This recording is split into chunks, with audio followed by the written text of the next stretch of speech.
Anderson Manufacturing Company. Today we're going to talk about dye testing.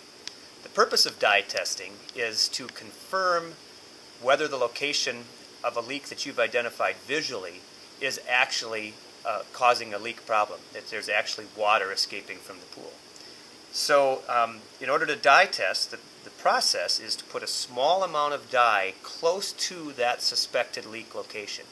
And in the swimming pool, there are a variety of suspected leak locations. We're going to check around fittings, we're going to check around skimmers, cracks in the pool, anything that we've visually identified, especially a seam between several different materials, that could be a source of that leak.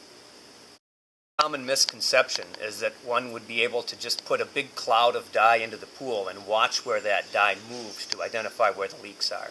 That's not possible. With dye testing, we're putting a very small amount of dye very close to someplace we already suspect is leaking. The first step is to assure that the water is calm and we don't have any currents. So I've turned off the pool equipment. Now we're going to put a small amount of dye right close to those suspected leak areas.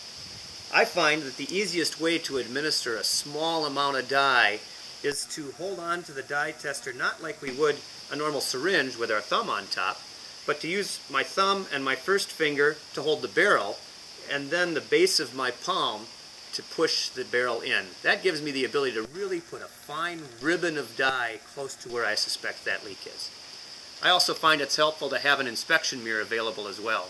That way when we're checking around return fittings and skimmers, we can look up underneath the fitting as well.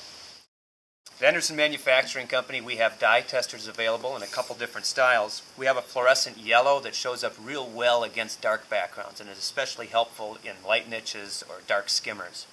We also have the more popular blue color, which shows up real well against your most common light backgrounds. We also have the dye available in refill bottles, and it's real easy to refill your dye tester. Just flip up the flip-top lid, and then the nozzle will go right down into the hole. You can easily refill with no spills. Happy leak finding.